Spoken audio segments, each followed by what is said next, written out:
morning, everyone, and welcome to another edition of the Renew podcast, where we are helping you reclaim your life without losing your edge. I am your host, Kristen Andre, and back with me today, I have the fantastic Mrs. Leta Brooks. Hello. The owner of the Status Companies. We've got Status Life with Leta podcast. We've got the home decor store. We've got locations in Watkinsville and Gwinnett County. Yep. All things going on. All things home decor. So last week we talked about the craziness, the coming in hot, being just busy. We're going to go a little deeper today, though. Mm-hmm. We're talking about vulnerability. Well, thank you for having me back. I'm excited. I appreciate it. Of course. Yeah, vulnerability. People don't like this word. No, I know. So because of how it makes them feel. All vulnerable, right? So this will be fun because when you hear the word vulnerability, I think it conjures up a lot of uneasiness in people. And, so I want to talk a little bit kind of like why. Let's start with what it is. Like, what do you think about when I say being vulnerable? What comes to mind? Putting yourself out there for judgment. Whether it's your story, whether it's your work, your career, if you're an artist and you put something, I don't know, maybe you've made a movie, anything that you do that you put out there and people can criticize it, they can love it, they can hate it, they can talk about it. That's vulnerability, no matter what it is. Because you don't know what the outcome's going to be. You don't know, are they going to love it or hate it? So it's scary to a lot of people, I think, to put yourself out there. And so many people don't. And it's getting a lot more commonplace, I think, for people to talk about being vulnerable and talk about shit. So I don't mean, because sometimes people hear it and they're like, oh, it's opening up and being all cryy. And that's not what it is. It's not about just being vulnerable and shedding tears and that. It's more about, like you said, opening yourself up for judgment. Well, let's take it even smaller. Let's say we needed to be vulnerable. Let's say I had something to tell you. Mm-hmm. I was feeling a certain way and I needed to come to you and tell you that. It's a vulnerable feeling to share my feelings. Yeah. I don't know how they're going to be received. Right. So again, it can be more of an intimate setting. It can be between a husband and wife. It can be between families. I know I've had vulnerability issues with my parents in certain situations. It could be the work product, and then it could be just as small as your personal relationships. Well, I think that was a key point when you said you don't know how it's going to be received, because that's truly what vulnerability is and why it's important, because it's super easy for us to share the good stuff or the things that we know how they're going to land. And I get, and I've said this on the show before, I get a lot of grief from people because they're like, you always keep it positive. You don't share the bad things. And I'm like, I do. I just don't share it with a mass audience. I tend to personally, I keep my life pretty private. The things I share are highly curated on the show and on a lot of my socials, so people don't see the vulnerable side. I'm hugely vulnerable with my people. Right. But you're right, is because it's the key point is with being vulnerable is you don't know how it's going to land. I will say, and I think you need to select your audience with that too. For me, I took it the polar opposite, where I don't have, and I don't know where this chip comes from, okay? Because most people, Kristen, I think would be like you, where vulnerability, they keep a little bit tighter and your inner circle gets it. Yeah. I think my inner circle gets it. Yes. All day long. I do think I am the minority in just putting it all out there for all to see, for all to judge. Attitude. What does that mean? I can't say it on the air. We'll lose our right. I don't give a. Okay. Flip. Yeah. Gotcha. Yeah. Well, yes. And myself, I have my own podcast. The Status Life with Leta is a blog and a podcast. And I will say some of the very first critiques, not from the podcast, because the blog started first. Yeah. But a few of my stories, and they're still up right now. I will say this, it was an older generation that were the first to come to me and say, you shouldn't say that. You shouldn't talk about that. You shouldn't. You really wrote all, said, I'm saying it because you talk about it, right? It's a story. But I went and talked about how I became a designer and did a whole story. It was truly my story. It's nothing. I was going to say, that doesn't really sound scandalous. But it was. How Leta became a designer. It was holding your stories very personal and private, as opposed to putting your life out there on a platform for those to see and to judge. Yep. And those are just, stories about how I became a designer. Wait till I really talk about. I did one. Divorce and divorce. Kids and, yeah. I did one about what is my name. I am Leta Brooks, but I'm not a Brooks, right? We were divorced. I was born Leta Perry. That's my maiden name, but I married a Brooks. Yep. And I love that last name. I love that family. He and I are still very close. Same here. Right. Yep. And that was the whole thing. So to talk about, and I thought, if I don't exactly know what my last name is, do I go back to Perry? But my kids are Brooks, and now we have all the school forms, and that's really awkward to not have the same last name as your kids. And so people thought it was weird to talk about that? Yes. Isn't that funny? They thought just putting anything out there in a personal nature on a public platform, you shouldn't say that. I had someone wanted to come work at my firm, and that was one of her critiques is, you just need to be more careful. I said, this is me. I this think is me. All right, then maybe I put myself out there more, because I do talk about things like that. But I mean, like when I'm talking about vulnerable, like you said, it's the deep, the mushy gushy stuff. Like one of my friends, he always says, he goes, "You've got this tough exterior with this little squishy heart," and I'm like, it's true. So that's the part that I don't share as much. And I don't know. I mean, I don't mind sharing vulnerability. I don't share personal details a lot unless it's with my inner circle, but that's just more for the protection of, my kids or whoever I'm not sharing personal details with. A lot of things just aren't my story to tell. My story I'll tell all day long, but a lot of times aren't. But I think it's hard because you do open yourself up, especially, and you and I talked about this on Status Life with Leta when I did the podcast. We open ourselves up to criticism, from people. And it's so funny. Like you're saying with vulnerability, we don't know how it's going to land. But what's interesting is when I've kind of said things or been a little bit more vulnerable, the harshest critics tend to be people that don't know me, which I always find interesting. Why are y'all out here judging people you don't know? So there's a million influencers, right? Yes. Instagram or whatever social media platform you follow. There is one in particular that a friend turned me onto. Now, I will say I post a lot because this is the job and the place that where we sit. Yep. But I don't really follow. I don't really follow celebrities.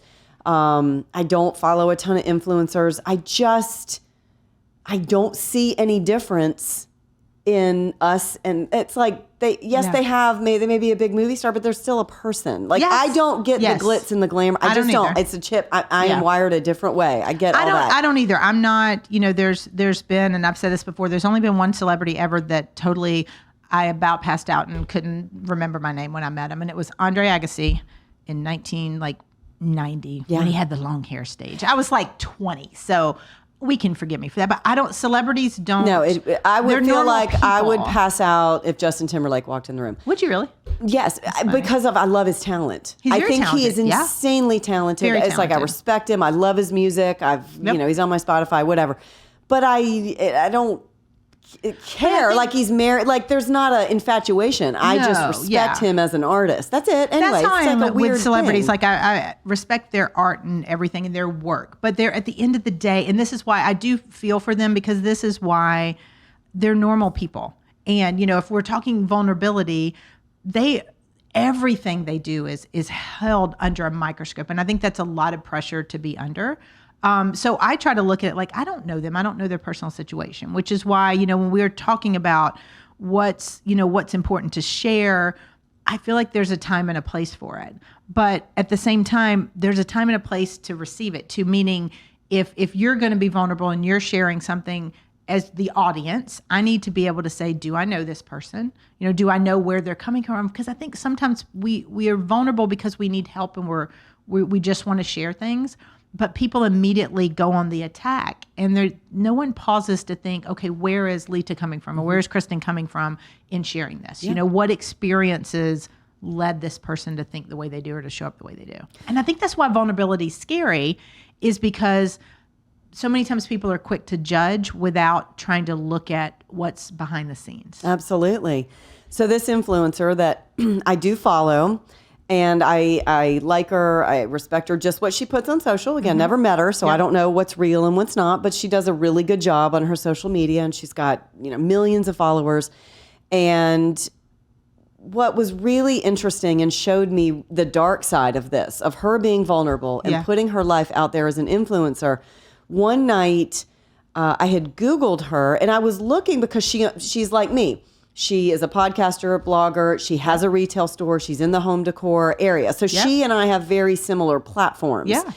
And I heard her retail store was closing. So I was looking at why. Anyway, so I'm doing some homework. What came up is there is an entire site. I don't know the name of it. I had to delete it. It was so vile.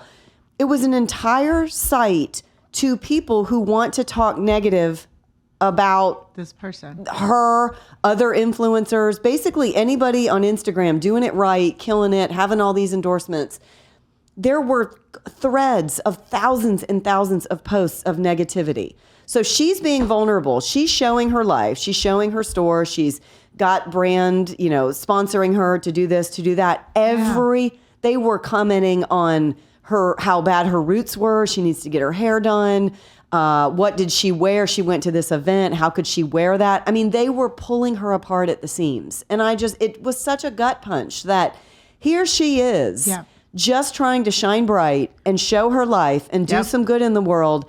And there was this really nasty, dark, and you know what? I couldn't turn away for a minute. It's like a train wreck. I kept, and I said to Derek, oh my God, look at this. I didn't even know. And I know that people will comment under your posts and say, and you get that little bit of hate, but I didn't realize just how much could be out there and under the surface. And they don't know her. No. I mean, they just want to be negative. That's what's sad because, you can't, I definitely, I'm vulnerable with my people that I'm close to. And I would share more online, but it's like part of it's being protective of me, part of it's being protective of my children. It's scary. Why, y'all, what is wrong? What have we gotten to where it's okay just to bash somebody? My roots aren't looking great. I got things I need to do this month, but I'm a person. I took my eyelashes off in the car in traffic. They weren't looking right. I'm just saying, we're not perfect. I'm due for a fill on the guy in the truck next to me. He was dying laughing. I was like, "Hi, buddy." Yeah. I'm just saying, it's not. It's social media, That's what's crazy. It's and I love social. We're both on social. We use it a lot.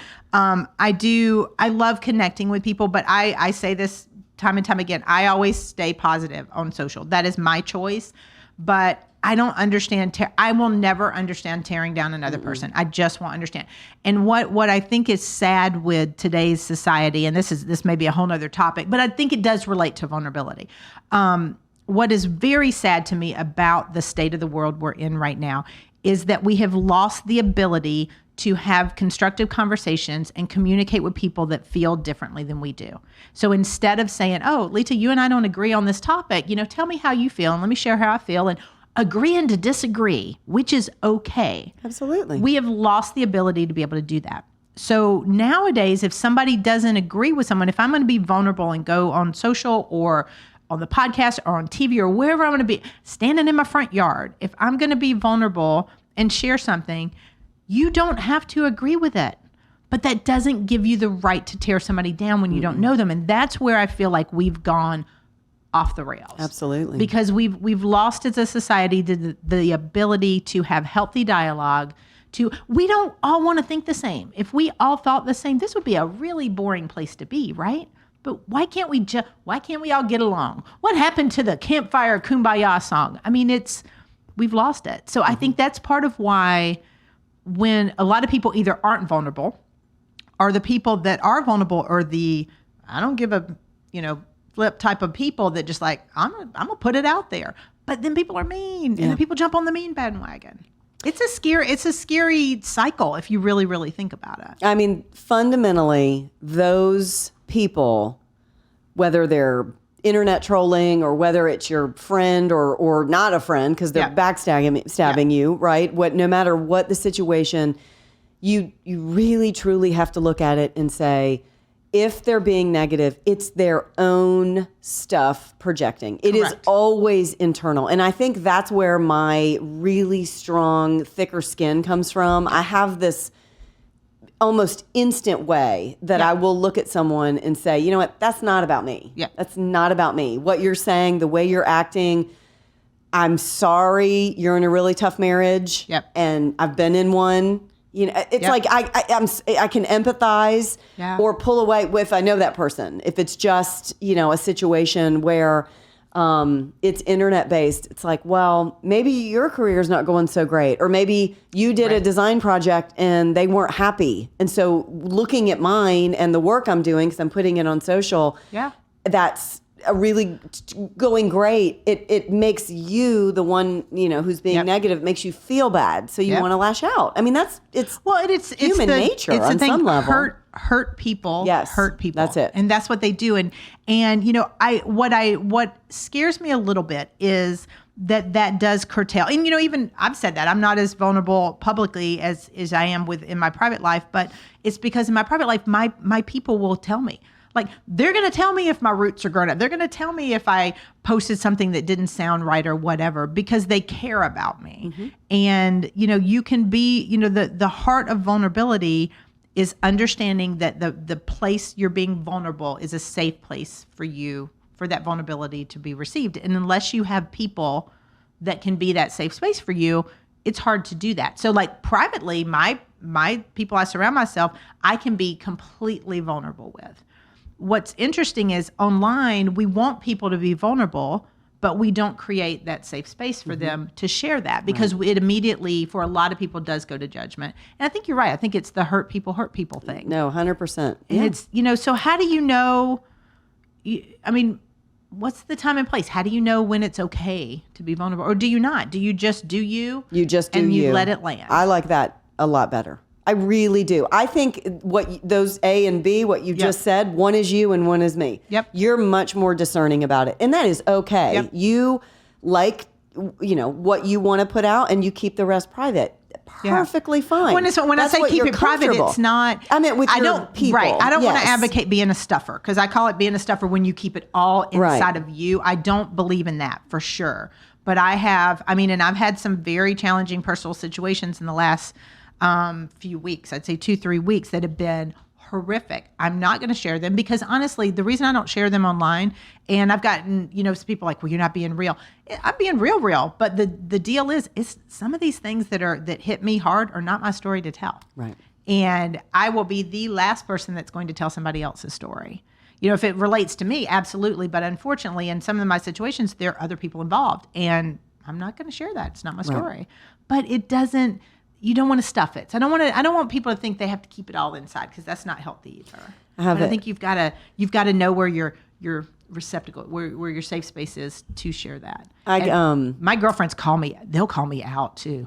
I mean, you know this. Like if I'm sharing something or if I'm not showing up the right way, I get you get the right people around you. Right. But they hold you in check. Absolutely. You've built a phenomenal group, friendships around. I mean, that's the people you want. You know, you want them to lift you up, and you want them, if you are being vulnerable, you want to be held in that safe space. And that's when you know you have the right people. If you have friends and it's making you feel negative, those are not the right friends. No. There are better people out there that take that. Yes. You know, I mean, your friends should never make you feel. No. Anybody in your life that's in your circle should not make you feel bad about yourself. Correct. The only reason I will say it is if you're making the wrong decision and a friend has your back and they're going to come call you out and say, hold on, he is not right for you. Or you need to pay attention to what your kid's doing, or, that kind of thing. Like we can guide our friends from a loving space, and it may feel like criticism, but it took a lot of vulnerability, if they're a good friend, to come and talk to you. Well, and that's a good thing, because I've definitely had that with my friend groups. Like, and you gave the examples. You got to watch your kid on this one, or you shouldn't date this one. It's, that tends to be the two examples. I get feedback from my friends, but it's It is. Sometimes it is hurtful, but one of the things is I always try to look where they're coming from. And I know the people that I'm closest to are always coming from a great space, and they know me, and they know, they'll tell me like, I don't know. Or, you really, especially with kid issues, they'll call me out because I do not win the Mom of the Year award on a lot of days. And my friends will call me out on that. And there's some days that I do win the Mom of the Year award, and they praise me for doing that too. So there is a nice blend That's just and being a balance in mom that. too sometimes, But so I've had instances like that where it was painful, the vulnerability was painful, but you had the right people helping you. So have you ever had instances, because I certainly have you ever had instances where you were like, you know what, I am putting it out there and I'm vulnerable, and it just backfired on you, or just didn't do well? Absolutely. Because I think that's important for people to realize that it's not always going to be, I'm vulnerable, things are fantastic. It doesn't always work out like that. I will say, definitely putting things out there on social media where it's like, man, maybe I shared too much. But to me, my social media platform, the way that I lead all of this, my intention is just authentic. Yep. Truly. Yep. I don't want to lead with anything else. Yep. I maybe that's why I don't follow a lot of people. I don't think it's really authentic. Yep. So I'll even show, and a lot of it too, if I'm doing work or projects, I can say, I didn't get this color right. You know what? I'm a designer, and it's not perfect, and color is hard to do. Yep. So I will share it. Hey guys, what do you think? Should I go green or should I go purple? Whatever. I'm just saying that's a minor thing where you're putting out there and showing that you made a mistake. Right. And that's being vulnerable a little bit. Like a little bit. Yeah. I definitely show I'm probably a little more self-deprecating than I should be, but I definitely put things out there, but I'm honestly a pretty upbeat person most of the time. Yeah. So it's kind of, I'm big in authenticity. I am very much a what you see is what you get. It's just the private things you're only getting that if you're in my group. But I'm pretty upbeat, and when I'm mad, y'all know it. So y'all have seen those episodes. I've got this. It's a story. It's part of my story. And this was a huge light bulb moment for me. So I think a lot of people will nod their head as they listen to this. So, see, we're in 2021. So in 2017, I went through a really, really tough breakup.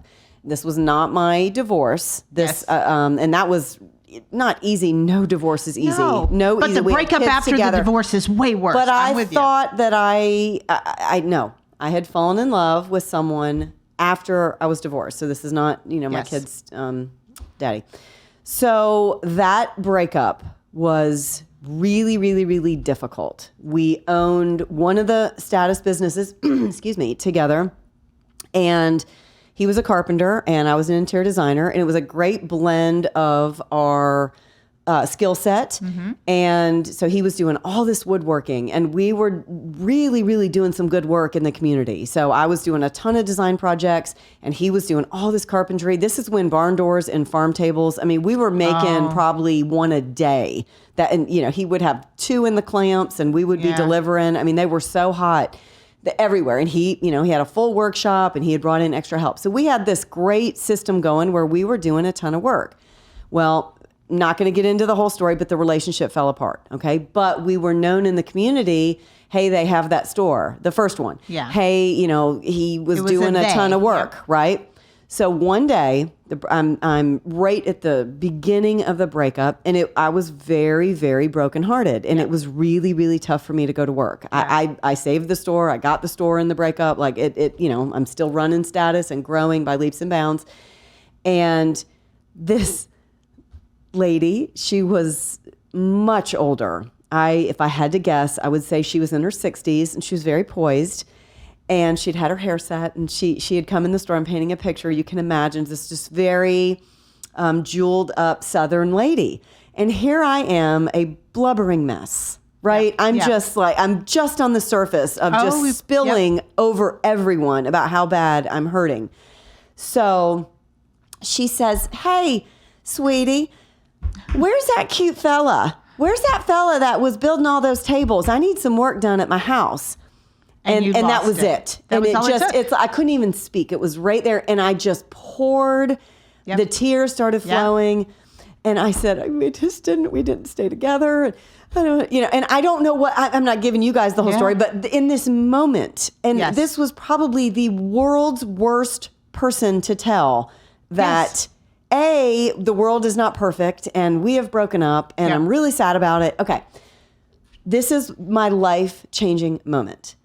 She's got her hands together. She's just standing in the store looking at me. I feel like she's looking at me and completely mortified because, again, I told you the older generation was my biggest critics. Yeah. When I came out with any stories of anything personal. Okay. She looked at me and she said, honey, I was married to an alcoholic for 50 years. I know it's hard. You're going to get through this and you're going to be better. Yeah. She had a story. Oh, she had a story. Yeah. It's like she took my pain and touched me on the arm. Yeah. And she could have taken that and left and gone and told the whole bridge club that the girl at Status is sobbing and don't go back there and he's gone. She literally took my pain and sat in it. And I thought, every single one of us has a story. Yeah. Every single one. And that is where truly Status Life with Leta was born. And I thought, the more that I share, the more I'm going to relate. And those naysayers, they've got the deepest pain. Yeah. So keep listening. But I think that's a great story. I'm like, all right, so you guys, if you're watching, I cry at everything. Like I blame the Hallmark Channel and Nicholas Sparks for this. But no, I'm like all teary-eyed hearing that because I think you hit on it with the story. Because I'm thinking of vulnerability being sharing a thing or sharing, I'm feeling scared. I'm thinking of vulnerability as sharing a feeling. Like I feel scared, I feel sad, but you're right. Vulnerability is sharing the stories. And I think that just clicked for me when you said that because I don't share my feelings as much. I'll share story because, same thing, like my divorce, obviously any divorce is painful, but my worst one was a breakup after the divorce. We dated 1.5 years. And I distinctly remember that. Like you hear that thing. I was the blubbering mess too, like blubbering mess. And it was painful and it sucked and you hated. And I try to hold it together, like, you get in public, same thing. And then something sets over the edge. This was a case where you just tip. My ex-boyfriend and the person that he was unfaithful with, he decided to bring her to church. And they walk in and I tried to get it. And one of my friend's daughters was with me and we had split, but very recently. And that's how I found out. And so I knew I had it in my head. It was the gut, but it's, they walk in church and one of my girlfriend's daughters, who was in her 20s, she looks at me and she goes, get up. I'm going with you. And we walked out and I literally made it out and then just collapsed. Yeah. And I am, same thing, blubbering idiot. Yes. Not like I go to a church with 10,000 people. It was not obvious at all. But it was a defining, like she came and she just sat there and she's like, you know what? This is good because you are stronger and better and you deserve better. And that was like, it was from that moment, you're like, I do. And I've been uber picky, which I get teased a lot for since then because I did deserve better than that. But it was that kind of defining moment where it's like, okay, I just needed the same thing. You needed the person there to receive it. And I think that's what's scared with vulnerability. In that particular instance, I was thrust into vulnerability because I had no choice. Kind of the same thing. Like you just didn't know it would hit you, but I think you can only hold on to the emotions. But you're right. Being vulnerable is sharing the stories. Yes. And in that moment. And I am so much, you would say the same thing. I am so much better off now, than that. It's just like your little old bridge club lady said. We all deserve so much better than what we tolerate, I think, a lot of times. And maybe the vulnerability in sharing our stories will help people not tolerate things they don't need to tolerate. I think for the most part, and I'm thinking of being at work, I'm putting myself, I think that's why Status has been so successful, specifically me taking the reins and he's long gone. And we're cordial now. We don't talk very much. He moved away and has his own life and all that. We were not meant to be. We were not good together. And I respect it, and I have met a wonderful man, the man of my dream. Life moves on, and that is also part of my story. Yeah. That did not serve me, and I needed to leave, and I did. And yes, it was hard, but my God, my life has been blessed much in better. so many Yep. other ways that I couldn't see in that painful moment. But that's the vulnerability. That's the vulnerability. Sharing the stories. You have to go through it. And so now when my friends and my loved ones and my daughter, you have 3 daughters, Yeah. like when they're hurting, I will be able to sit and hold them in that pocket because I've sat in it. We have to. Yeah. These are our life lessons. Like we right? all go through painful things. And I should, now that we're thinking about this, I do share stories. Yeah. So I think I'm probably way more vulnerable than I think. I just, I don't share, I don't share details that are, I'm not saying that's the okay. person's name. He knows. Yeah. But I've actually shared a lot of stories about that, and because it went a lot with my gut. And this was one of the things is, and I've talked about that and You're Not For Everyone, is following your gut, because I had a gut, like a visceral gut feel and reaction that this was going on, and I ignored it. And so it was one of these things. So my vulnerability with that, and I have shared the story a lot, is that you have to honor your gut, you have to honor your values, you have to honor all those things. But you're right, it's helping. Gosh, I'm so proud of myself. I'm way more vulnerable than I thought I was. You are. But it's true. It's the stories, It is. because these are the things that if we can learn from other people, and if our stories of overcoming and difficulty, and because sometimes people look and they're like, this person's had such an easy life. And we have several friends, we were talking about this, we have several friends that have lost spouses and ex-spouses in the past few years, and there's just so many things, and you look at them, you're like, oh, this is a happy person, and it is some tough stuff that people go and through. everybody's got a story. I love that as a mantra. It's all in there. Yeah. And the more I share, the more it connects me to other people. Yeah. And I'm not afraid to share. Yeah. I have a voice, and I use it big and bold and proud. Yep. And again, I just have this chip where I don't have fear of vulnerability. Right. Of course, I don't want negative criticism, but I know that the more that I go out there, the more that I set myself up for it. Right. Okay. Well, and that's okay. Yeah, I'm certainly it's going to fine. happen. That's, It then, is. like I said, then that's the person that needs to listen even more intently. Yes. Because that's who I'm speaking to. Well, and if they don't know, my theory is if the person that's criticizing me doesn't know me personally, I don't take it personally. Right. I mean, that's really that's it. good. That's the thing. If you know me personally, but honestly, any of my friends that know me personally aren't posting stuff online. They're calling me. If we're being real, but it is sharing the stories. And, my hope is that I can be an example, which I always do, because I'm I'm a personal and professional growth junkie. That's my whole company. That's what we do. So I want people to get better, but you're right, the stories. So I think I just need that reframed it. So thank you for that, because that reframed it a lot, that it's not vulnerable about feelings. It's vulnerable with sharing the stories that make us us. Because I think we've all had hurts, and but they've made us stronger. Like that breakup again. My ex-husband, similar to yours, we have a very good relationship. We co-parent very well. He's remarried.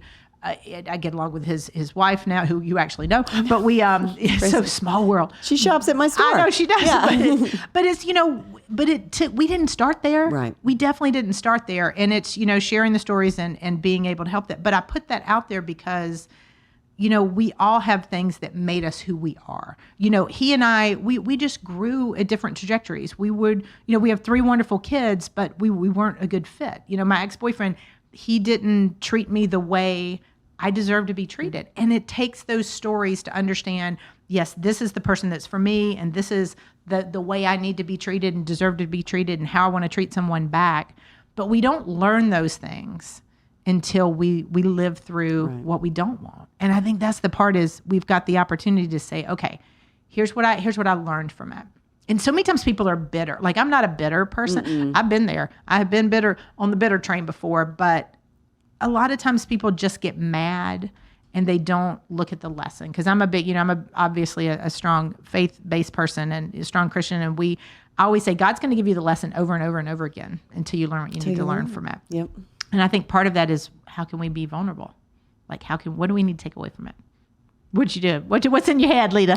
Well, Leta Brooks? that's a whole nother show. Yeah. Because, the takeaway, you can talk about for yourself, like let's say you want to talk about bitterness and things, I mean, then that would be a whole nother topic. Well, you need to do forgiveness and getting it off you. And, fundamentally, there's only two emotions. There's love and fear. And all the hate and all the negativity, it sits with a fear-based emotion. And if you can look at what are they afraid of? Are they afraid of being vulnerable? I mean, that's one of those things that it's all tied there. But like I said, that's a whole nother thing to unpack is the why, right? We're just talking about being there and being okay with overcoming it, understanding that it's not about you, it's about the other person.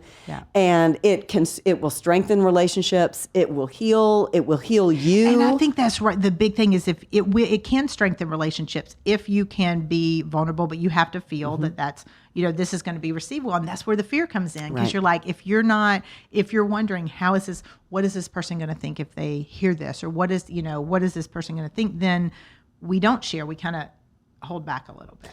Yeah. That's where I think I am like that too with my closest people. I'm a what you see is what you get. So I will share anything. I don't have any secrets to hide. Because I expect with my circle that I will be met with love, not with fear. Right. And that's a big or rejection or any negative emotion, right? And criticism and anything that's going to make us go, but I was listening to Juliana Margulies. She just wrote a book, The Sunshine Girl or something. Okay. Anyway, I was listening to an interview with her last night. And it was interesting because she said, I know how to act. She's won Emmys, she Golden Globe, the whole thing, People's Choice. She said, I know how to act, but I didn't know if I could write. But here's what she said. What do I have to lose? What do I have to lose? What's the worst thing that's going to happen? The book is out there. It's her story. Yeah. And so I write a book, and instead of being worried about all the criticism, she did it as a personal growth for herself. And I think that that's really interesting. And I think if a lot of people took that sentence when facing something vulnerable, what do I have to lose? Yeah. What's the worst that's going to happen if I tell this person how I feel or anything under the sun, right? Or put this work of art out or put this movie or write that book or, tell maybe you're not even being served in your marriage, but going to your husband and saying these XYZ, this bothers me. What's the worst that's going to happen? Right. It gets better. Exactly. Or it stays the same. I mean, which is not worse. That's just status quo. Right. But I think if you can take that and do that, there's so much good to be had with vulnerability. There's so much good to be. I mean, I'm excited. All my friends are like they're not going to answer my call today. They're like, oh, here she comes. No, but it is. I feel like I don't think you can do too much of it with the right people, with your people. I think if you can really take the next step and try to figure out, like you said, is this serving me? And if it's not, have a dialogue. So vulnerability is a two-way street. It is a dialogue between two people or a group of people of what's going on, right? Absolutely. It's sharing how you feel and letting it land and being okay with where it lands. I think now I'm just thinking of marriage. I know there's a million situations that we could talk married, about. So I will let you take that one. Well, I'm not. But I am engaged. I know but you are. I think because your ring is blinding me on the show here. No, I know, it's so pretty. Derek did good. He did good. He's so sweet. If you're in your marriage, and I'm speaking from my past marriage and being divorced, we could not communicate. We did not speak the same language, the same love language that, unpack that on another show. Yep. We were just not in any way jiving. So, and a lot of marriages aren't, right? 50% of marriages end in divorce. That's where a therapist comes in. And I'm just talking about vulnerability, so stay with me. They use that third party, that trained professional to get them, to help them be vulnerable, right? So this is not easy. Right? We're saying, just be vulnerable. It's okay. Yeah. Not necessarily. I mean, this can be a really, really challenging spot if you don't have that line of communication. Right. But that's where the therapist can come in. I've said this a million times. I'm a huge advocate of therapy and counseling, and we had that as well. And the therapists help us realize, help us communicate, but help us realize we were on very different trajectories and wasn't a lack of love or that we're bad people. It was just that it wasn't something that was going to work. Absolutely. I had to use it with my own family, not in a marriage setting. And that's vulnerable. My mom's probably listening going, oh my God, she's talking about, but that's Mom. my point. I don't care. My family could not communicate. Yep. And what's wrong with saying that? Because somebody else's family can't communicate and they're listening going, God, how did you do it? I sought out a family therapist and it was COVID, but we had Zoom sessions and now my family is going to be together at Christmas. Well, and I think that's what's so good but it took that first degree of vulnerability to be able to say, cause I mean, I've done therapy with my ex-husband. I've done therapy related to my kids. I've done, all the therapies, but it does help you learn to, view things differently. Like how I'm viewing things. I always view things from my side. All of us view things from our side, but I do try to look at the other person's point of view. And we said this last week that it's hard sometimes for people to do that. We don't always remember to say, okay, where is this person coming from and why do they make the decisions they make? But I feel like the more vulnerable we can be and have those discussions. So is there a time and a place for it? Or do you think it's like, you know what, you got to do you and speak from your heart? I think you have, we did a podcast last week and I used the word edit. I think you have to edit. And I think that for me personally, that's where I would struggle. And I can be vulnerable and say that. Because I'm a really big personality, and I'm kind of loud and I'm kind of fast. I talk kind of fast. You know what I mean? I just do life really fast. I tend to, and I also don't have a vulnerability chip. So I think that looking at, if I'm going to give someone an opinion or advice, or I'm even going to get inside and empathize, I have to really edit, is this the right time and place? Is this going to be received? If my intention is only pure, is this, I don't want to feel attacking because that's where some people may not be in a spot to receive it. They're not ready to receive. Especially in a relationship, I think. Oh my God. I have the worst with Derek. Yeah. Like that's, yes. I'm here only trying to help. And sometimes it's just not received because it's not the right time. But that can always start with, can I share something? Or is it, would it be okay if we talk about that? Because they have the option to say no. They do. And I have heard that. You're always supposed to welcome someone into a conversation. That is my personal struggle. I am not great at that. I jump 2 feet in. But I think that as advice, if you can learn from what not to do, do the opposite. Really slow and look at your audience and look at your intention and say, I really want to help. I think that, I really want to talk to you. Maybe your husband's going astray or maybe, your kid is struggling. I don't know. I'm using family examples, but maybe it's even about work. It could be business. Like I really think you could take your business to the next level so you're being vulnerable by trying to offer professional advice. It may not be received. They may see it as criticism, that they're doing something wrong. Well, and you have to see, again, I'll meet people where they are. And I say this professionally when I work, because I'm a business strategist, so I'm working with people. My job is to go in and tell them what they need to fix. It's tough, but I screen them very heavily before I take on a private client, because if they are not ready to receive feedback, I can't take them. I can't help them. Because they have to be there first.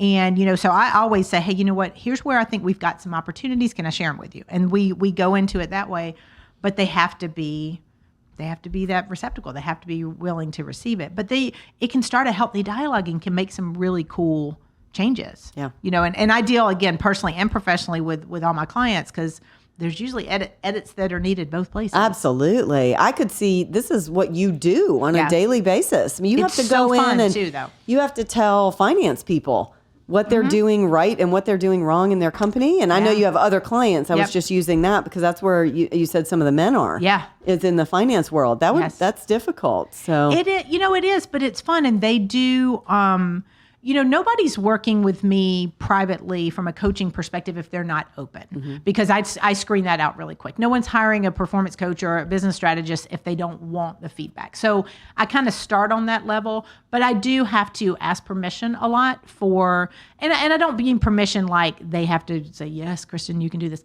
It's more like I need to do, when I say asking permission, I mean checking in. Like, can I give you this feedback? Can I talk about this? Can we discuss this? Just things to make sure that they're receptive. Because if I start getting feedback. And this does go to vulnerability because people have to be ready to receive things too. So if I start lashing in with feedback or going in with feedback or lashing in on a kid or a spouse without stopping to see if they're ready, the walls go and I'm good because I can build a fortress around myself. Right. So, and I have done that in the past, but you have to lower the walls. Like for me, I start with the walls, so it takes people, like you have to lower the walls to even get to that part of me. So my clients, same thing. I have to make sure that I'm not doing or saying anything that puts the walls up. Right, right and the away. same thing with Sure. kids. I'm great with it with my clients. I'm not as good with it with my kids because they're kids, and I just want to go, you need to do this. Yeah. But it's all being vulnerable to talk about where we are, where the other person is. Absolutely. I love it. So as we're wrapping, as far as, I guess, because we talked about, I do think a lot of this goes personally, but I think there's a professional component to it sure. too. So let's talk about, for those of you guys listening, thinking about the relationships you feel that are important to you to be more vulnerable. Because they're definitely, like if I'm thinking about my world, there's probably a couple of relationships where I need to be, or I have the opportunity to share more stories. So again, I'm not thinking it's an emotion. It's more the stories. And there are probably some things that there's, stories. There's story my kids don't know. There's story my close girlfriends don't know. So I think there's an opportunity. So where would you suggest people start? Because you're so good at this, and I appreciate that. Where just people in general? Yeah. So like if people are listening and they're like, okay, here are the areas of my life or the people in my life where I need to be more vulnerable. What's the first step they take? I would say if you're a parent, no, I'm going to back up. I'm going to go to that second. Yeah, 'cause Number that's a tough one would be your spouse. Okay.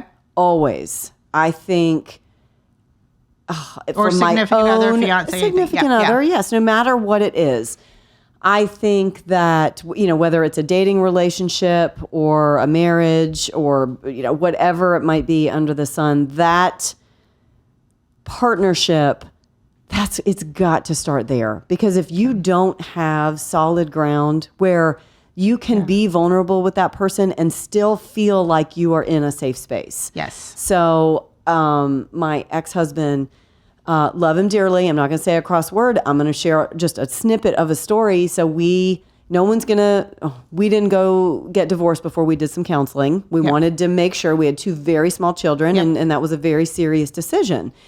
And he could not speak. It's like even in the safety of a therapist office, he could not be vulnerable. It was so uncomfortable for him. We did one session where we were given homework. He could not complete the homework, and I went to the second session alone. He could not speak. Yeah. Being vulnerable was so painful for him. I wanted a little fight. I wanted a little fight for our marriage. I wanted him, to be in it. Yeah. And he couldn't even speak. And so that's my experience. But I think what that says to me is for you as a spouse, had he had the ability to be vulnerable, that could have changed things. Or at least a dialogue could have happened. A dialogue could have happened, as opposed to it just being my voice. I need this. I want this. These are my wants. These are my wishes. Part of the homework was to draw a circle, and everything inside that circle was a deal breaker. Everything. Okay. Everything outside the circle, these were wants, needs, goals, dreams, careers, kids. Where do you want to be? And I had written, you were supposed to put 5 things inside the circle and then put some things outside the circle that, we could discuss. But this is a deal breaker. Yeah. And he never made it. He never drew a circle, but he looked at mine and just went, no.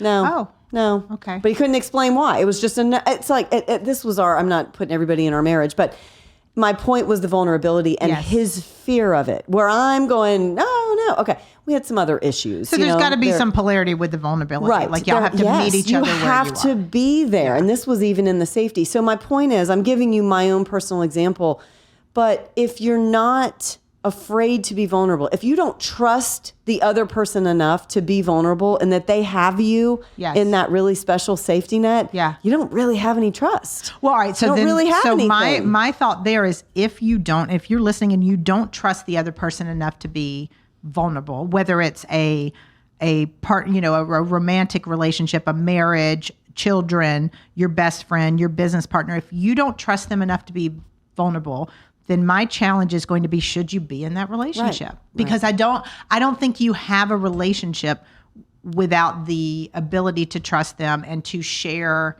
your thoughts and your feelings and your fears and your hopes and your dreams, all of the things. Right, all the things. And we weren't right. I mean, it didn't come down to this issue. Not that he's a bad guy or anything. No, it's just God, no. yeah. He's my brother. Yeah. I mean, he's not literally. Oh my God, because that would be weird. That would be weird. That's not what I meant. I've said this statement but a brotherly so many times. Type of I'm like, we friendship. have such a relationship. We're so cordial. I tell everybody, I think we were better drinking buddies. We got married Better young. friends. We Same got here. married young. I think we were better friends. We're still friends to this day. There's no difference in our way, our being, our relationship, married and today. And it was a friendship. Yep. There was no intimacy. That whole chip, that chemistry, that was missing. And because it was missing, understand. he couldn't be vulnerable. And he's happy. He's found it. I found it. Everybody's good. Kids are good. Mom and dad are best friends. We're fine. I came out the other side. But I share that story and I'm vulnerable because there's somebody sitting in it needing to know that there can be there is okay. good stuff on the there other is side. good on the other side. Yeah. So but I'll get vulnerable. Yeah. Otherwise, I would just keep all that in and go about my life, and no one would know. Well, and you've got to start looking. Even with our divorce, because we're very similar. Met very young. Very different. And my kids, since one of them was younger, they're like, two of my kids are like, I don't even know how you guys were together.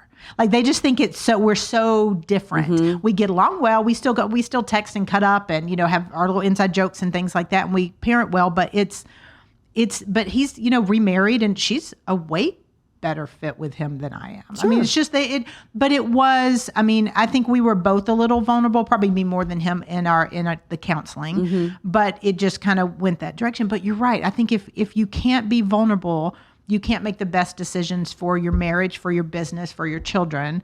But it takes both parties being vulnerable too. It does. Same thing with kids. Like the kids need to be able to share with you how they're feeling. Yes. And they need to hear how you're feeling. Which 100%. I have that challenge with my own children, but they need to, you can hear them, but they've got to hear you too, because there's always two people in any type of partnership. I agree. You have I to agree. understand. And mine are little, and I'm the role that I've taken, I'm a fixer. That's hashtag mom fixes everything. There's nothing under the sun that they couldn't come to me. We're going to unpack that on. Leta's going to have to come back because we're going to unpack that one. Mom fixes everything. Yeah. Like they don't, and I love them and we cuddle and I'm such a loving mom, but they don't necessarily see any vulnerability out of me because I'm the rock. That's yes. And I, with full custody, they're with me pretty much all the time. Yep. So they've not seen the struggle, and maybe they do. Maybe they do. That's why I said I'm going to do kids second. So if you ask me what's my number one, where does it start? I think it starts in a relationship. I think it starts in a partnership.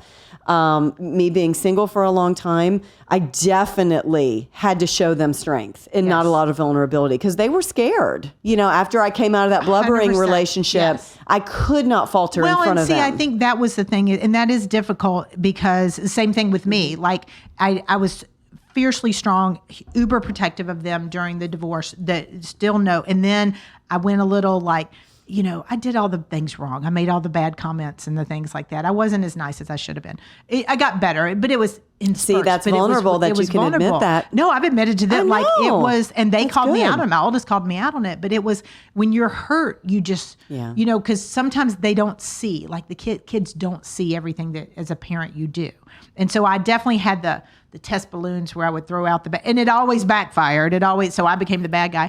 But then after the blubbering relationship, I went to strong side and the not vulnerable side with my kids. So there are so many things they don't know because we do want to be strong for them. And I think as women, especially as moms and as working moms, we try to be all the things and have that strong, protective shield. So not everybody gets to see the vulnerability. My kids definitely don't see it. They probably think they do. They don't know 9/10 of everything going on. And that's an opportunity for me for sure.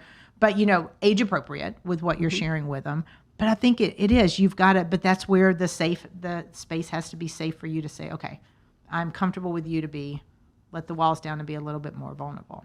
So partners, then kids, then friends. You always need that great safety net with your friends. I do think it can be a little more challenging with your career, with work. And now, Kristen, you and I have the unique position, we are our own bosses. Right. So I try really hard as a female boss with a female team, just to make sure that they feel like they can come to me for things, right? Yes. It's that enough of a soft edge of a fun work environment. And I think I have a great rapport with my entire team. But I look at friends of mine who, I have one example recently, she was busting her tail for this company. Just, she worked for a firm. Yeah. And I think it was all IT or something, and had enough and got vulnerable enough to ask for a raise and to say, X amount of people have left and I'm just piling on all their work, but no more pay. And that's vulnerable. I mean, that's an uncomfortable conversation, and they cut her loose, and it backfired. But yet she was working 12 hours a day, killing herself, sick all the time. And it, what was best for her was to be let go. Yes. But, her safety net sees that. Yeah. She does not. It was, oh my gosh, I shouldn't have said anything. I lost my job. Right. And but I think you've got to come full circle. You've got to get far enough out of the pain to realize, man, this was such a blessing in disguise. Yeah, because she'll find a new job where she is valued, right? And maybe the workload is less and the pay is more, or it's just a balance in it. And I think you're right with the word valued when you said, because whether it's relationally or professionally, we all need to be valued. And that's, part of being vulnerable is putting it out there, because we want somebody to value what we have to say. We want them to value us as a person, as an individual. So the more we have the opportunity to do that and find the people that, I'm always, you're not for everyone. It's find your people, because there are the right people that are going to value you and appreciate what you do. You're 100% right. I love it. Well, Leta, thank you so much. Not for everyone. I love that. Find your people, be more vulnerable. But thank you so much for being with us again. Thank you for having me. I'm excited. 2 weeks in a row. Love a treat. But we will be back again, and we'll definitely have to have you back, because there's so much more things we could unpack. But I know you and I can just go forever. I know we're just gonna. So when Kristen was on My Status Life with Leta, I don't think Derek got to talk much. I was like, he didn't even need to come today, because when Kristen and I are on a show, we got it. They kept telling us, it's the timer. We're like, oh yeah, we're way over. We're way over. We had only planned on doing one show, and we hadn't even scratched the surface. And I was like, all right, we got to do another one. Yep. So we've got lots. So we'll definitely have Leta back and learn more. But vulnerability, it is so important. Find the people that will help you become more vulnerable. Find your people. Like I always say, know your people, find your people, and love them hard. So until next week, have a fantastic one, and we will catch you next Tuesday for another episode of Renew.